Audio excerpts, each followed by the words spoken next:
ಕಾರುಣ್ಯ ತಂಗಿ ಸಮೃದ್ಧಿ ರಾಮ್ ಕಂಡ್ಕಂಡವ್ರ ಹತ್ರ ದುಡ್ಡಿಸ್ಕೊಂಡು ಮೋಸ ಮಾಡಿದ್ದಾರೆ ಅಂತ ಹಲವರು ದೂರು ಕೊಡ್ತಾ ಇದ್ದಾರೆ. ಸ್ವತಃ ಕಾರುಣ್ಯ ರಾಮ್ ಅವರು ಕೂಡ ಓಪನ್ ಆಗಿ ಸೋಷಿಯಲ್ ಮೀಡಿಯಾದಲ್ಲಿ ಬಂದು ಸಮೃದ್ಧಿ ರಾಮ್ ಯಾವ ರೀತಿ ತಮ್ಮ ಇದ್ಬದ ಹಣ ಎಲ್ಲವನ್ನು ಕೂಡ ಈ ಆನ್ಲೈನ್ ಬೆಟ್ಟಿಂಗಿಗೆ ಕಳೆದಿದ್ದಾರೆ ಮತ್ತು ತಮ್ಗೆ ಯಾವ ರೀತಿ ಆನ್ಲೈನ್ ಮತ್ತು ಆಫ್ಲೈನ್ನಲ್ಲಿ ಹರಾಸ್ಮೆಂಟ್ ಆಗ್ತಾ ಇದೆ ಅನ್ನೋದ್ರ ಬಗ್ಗೆ ದೂರು ದಾಖಲು ಮಾಡಿದ್ದಾರೆ. 3 ವರ್ಷದಿಂದ ಸಮೃದ್ಧಿ ತಮ್ಮ ಜೊತೆಗೆ ಇಲ್ಲ ಅಂತಾನೂ ಕೂಡ ಹೇಳ್ತಾ ಇದ್ದಾರೆ. ಬನ್ನಿ ಕಾರುಣ್ಯ ರಾಮ್ ಏನು ಹೇಳಿದ್ದಾರೆ ಅಂತ ಕೇಳಿಸ್ಕೊಬರೋಣ.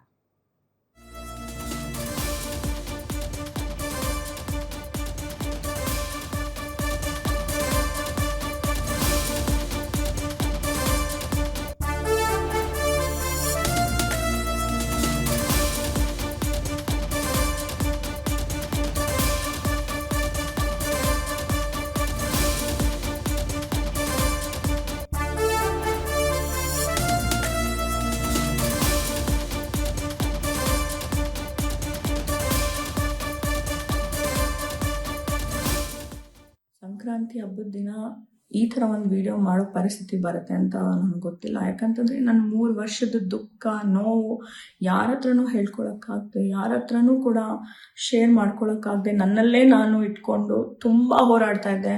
ನಾನು ನನ್ನ ತಂದೆ ತಾಯಿ 3 ಜನ ತುಂಬ ಹೋರಾಡ್ತಾ ಇದ್ವಿ. ಅದು ಬರ್ತಾ ಬರ್ತಾ ಅತಿರೇಕಕ್ಕೆ ಹೋಗ್ತಾ ಬಂತು. ಆ್ಯಂಡ್ ಈ ಒಂದು ಬೆಟ್ಟಿಂಗ್ ಆ್ಯಪ್ ಅಂತ ಏನು ಹೇಳ್ತಾರೆ, ಇದರಿಂದ ಎಷ್ಟೋ ಫ್ಯಾಮಿಲಿಗಳು ರೋಡಿಗೆ ಬಂದಿದೆ, ಎಷ್ಟೋ ಫ್ಯಾಮಿಲಿಗಳು ಜೀವಗಳನ್ನ ಕಳ್ಕೊಂಡಿದೆ.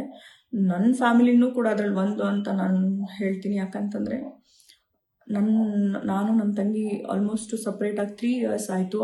ಯಾರ ಸಂಪರ್ಕದಿಂದ ನಾವು ಒಂದು ಹೇಳ್ತಾರಲ್ಲ ಸಹವಾಸ ದೋಷ ಅಂತ, ಸಂಪರ್ಕ ಮಾಡಿಕೊಂಡು ಏನೋ ಮಾಡ್ತೀನಿ ಅಂತ ಅದೆಲ್ಲ ಮಾಡ್ಕೊಂಡ್ವಿ. ಅವ್ರವರು ಮಾಡಿಕೊಂಡು ಆಕೆನೂ ಕೂಡ ಅದರಿಂದ ಹೊರಗೆ ಬರೋಕ್ಕಾಗದೆ ಮನೆಯಿಂದನೂ ಹೊರಗೆ ಹೋಗಿ ಆಕೆಗೂ ಅವರೆಲ್ಲ ತುಂಬ ಹಿಂಸೆ ಮಾಡಿ ಒಂದಿನ ಒಬ್ಬರು ಸ್ನೇಹಿತರ ಮುಖಾಂತರ ಹಿಂಗೆ ಆಗ್ತಿದ್ದಾವೆ, ಹಿಂಗೆ ಮಾಡ್ತಿದ್ದಾಳೆ ಅಂತ ಗೊತ್ತಾದಾಗ ಕೇಳಿದಾಗ, ಇಲ್ಲ ನಂಗೆ ಈ ಥರ ತುಂಬ ಹಿಂಸೆ ಮಾಡ್ತಿದ್ದಾರೆ, ಇಷ್ಟೆಲ್ಲ ಈ ಥರ ನಾನು ಹಿಂಗೆ ಬೆಟ್ಟಿಂಗ್ ಆ್ಯಪಲ್ಲಿ ಕಳ್ಕೊಂಡಿದ್ದೀನಿ. ಹಾಗೆ ನಾನು ಇಂಡಸ್ಟ್ರಿನಲ್ಲಿ ಇಷ್ಟು ವರ್ಷ ಕೆಲಸ ಮಾಡಿರೋದಿರ್ಬೋದು, ಅಪ್ಪ ಒಂದು ಗೌರ್ಮೆಂಟ್ ರಿಟೈರ್ಡ್ ಆಫೀಷಿಯಲ್, ಅವರು ಎಲ್ಲನೂ ನೀರಿನಲ್ಲಿ ಹೋಮ ಹಾಕಿದಂಗೆ ಒಂದು ಬೆಟ್ಟಿಂಗ್ ಆ್ಯಪನ್ನು ಮಾರಿಗೆ ಬಲಿ ಆಗಿದೆ ನಮ್ಮ ಫ್ಯಾಮಿಲಿ. ಇದನ್ನು ಎಲ್ಲೂ ಹೇಳೋಕ್ಕಾಗದೆ 3 ವರ್ಷದಿಂದ ನೋವು ತುಂಬಾ ನನ್ನ ಮನಸ್ಸಲ್ಲೇ ಇಟ್ಕೊಂಡಿದ್ದೆ. ಎಲ್ಲರೂ ಕೇಳ್ತಿದ್ರು, ಯಾಕೆ ಫೋಟೋ ಹಾಕ್ತಲ್ಲ, ಏನು ಆಗ್ತಲ್ಲ, ಎಲ್ಲಿ ಹೋದ್ರು, ಏನು ಅಂತ ಯಾರಿಗೆ ಏನಂತ ಹೇಳೋಕ್ಕಾಗುತ್ತೆ. ಜೊತೆಯಲ್ಲಿ ಇರಲಿಲ್ಲ ನಾವು. ಹಾಗಾಗಿ ನಮ್ಮ ಪಾಡಿಗೆ ನಾವಿದೆ. ಆಕೆನೂ ಕೂಡ ನಾನು ಯಾವುದೇ ಕಾರಣಕ್ಕೂ ನನಗೆ ಆಗಿರೋ ಅನ್ಯಾಯ ನನಗಿದು, ನಾನು ಇದನ್ನೆಲ್ಲ ಕ್ಲಿಯರ್ ಮಾಡಿಕೊಂಡೆ ನಾನು ಬರ್ತೀನಿ ಅಂತಲೂ ಕೂಡ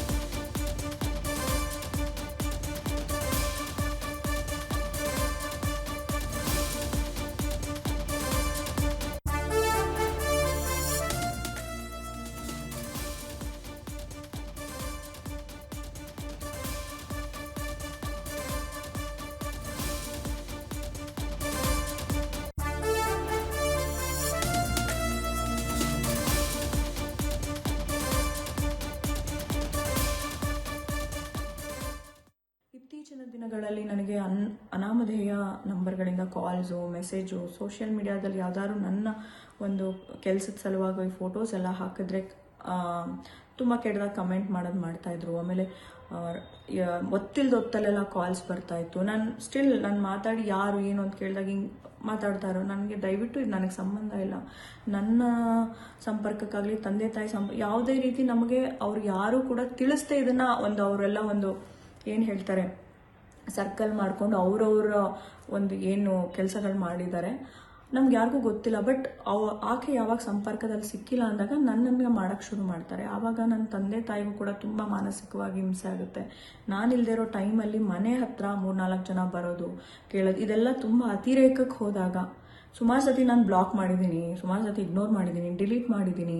ನನ್ನ ಎಷ್ಟೋ ಜನ ಮಾಧ್ಯಮ ಸ್ನೇಹಿತರಿಗೂ ಕೂಡ ನಾನು ಇದನ್ನು ಶೇರ್ ಮಾಡ್ಕೊಂಡಿದ್ದೀನಿ. ಅವರೆಲ್ಲ ಬಿಟ್ಬಿಡಿ, ಇಗ್ನೋರ್ ಮಾಡಿ, ಲೀಗಲಿ ನಿಮ್ದು ಯಾವುದು ಕೂಡ ಏನು ಬರಲ್ಲ ಅಂತ ಹೇಳಿದ್ದು ಉಂಟು. ಹಾಗಾಗಿ ನಾನು ಇಗ್ನೋರು ಕೂಡ ಮಾಡಿದ್ದೆ. ಬಟ್ ಆ ಒಂದು ನೋವು, ಆ ಒಂದು ಹಿಂಸೆನಲ್ಲೇ ಇದ್ವಿ ನಾನು, ನನ್ನ ತಂದೆ ತಾಯಿ. ಇತ್ತೀಚಿನ ದಿನಗಳಲ್ಲಿ ನನಗೆ ಅನಾಮಧೇಯ ನಂಬರ್ಗಳಿಂದ ಕಾಲ್ಸು, ಮೆಸೇಜ್.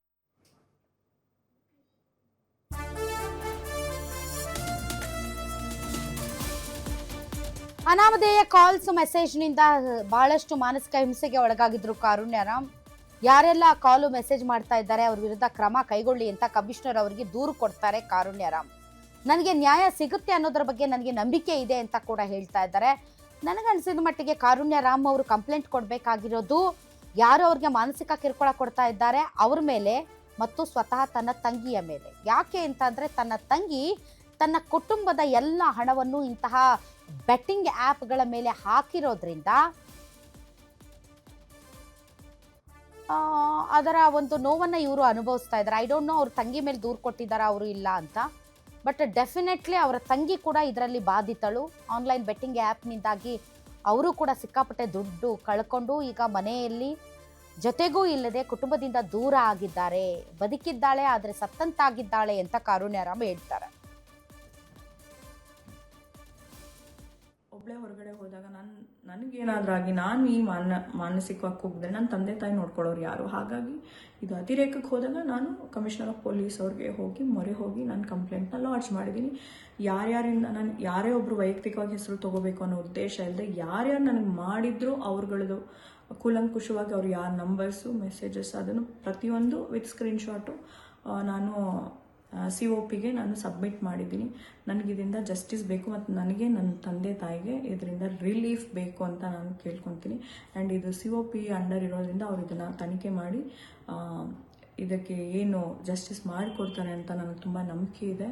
ಆ್ಯಂಡ್ ಅದನ್ನು ಹೊರತುಪಡಿಸಿ ನನ್ನ ಕರ್ನಾಟಕ ಜನತೆಗೆ ಮತ್ತು ಪ್ರತಿಯೊಬ್ಬರಿಗೂ ರಿಕ್ವೆಸ್ಟ್ ಮಾಡೋದು ಆ್ಯಂಡ್ ಪ್ರತಿಯೊಬ್ಬರಿಗೂ ಹೇಳೋದು, ಯಾರೂ ಕೂಡ ಬೆಟ್ಟಿಂಗ್ ಆ್ಯಪ್ ಅನ್ನೋ ಮಾರಿನ ಎಲ್ಲೂ ಪ್ರಮೋಟ್ ಮಾಡಬೇಡಿ ದಯವಿಟ್ಟು. ಇದರಿಂದ ಎಷ್ಟೋ ಜನ ಫ್ಯಾಮಿಲಿಗಳು ರೋಡಿಗೆ ಬಂದಿದೆ, ಎಷ್ಟೋ ಜನ ತಂದೆ ತಾಯಿ ಕಳ್ಕೊಂಡಿದ್ದಾರೆ, ಮಕ್ಕಳು ಕಳ್ಕೊಂಡಿದ್ದಾರೆ, ಗಂಡ ಹೆಂಡತಿ ಈ ಥರ ಎಷ್ಟೋ ಫ್ಯಾಮಿಲಿಗಳು ಚಿತ್ರ ಆಗಿದೆ.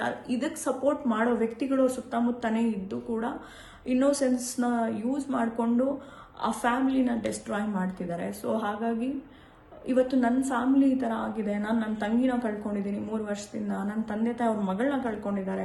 ಅಂದರೆ physically she is alive but we are not together. ಈ ನೋವನ್ನ ನಾನು ನನ್ನಲ್ಲೇ ಇಟ್ಕೊಂಡು ಇದು ಅತಿರೇಕಕ್ಕೆ ಹೋದಾಗ ಕಂಪ್ಲೇಂಟ್ ಕೊಡುವಂಥ ಸನ್ನಿವೇಶನ ಬಂತು. ನನಗೆ ತುಂಬ ಮಾನಸಿಕವಾಗಿ ಕುಗ್ಸೋವಂಥ ಪ್ರಯತ್ನ ಮಾಡಿದ್ದಾರೆ. ಹಾಗಾಗಿ ನಾನು ಕಮಿಷನರ್ ಆಫ್ ಪೊಲೀಸ್ಗೆ ನಾನು ಕಂಪ್ಲೇಂಟ್ ಕೊಟ್ಟಿದ್ದೀನಿ.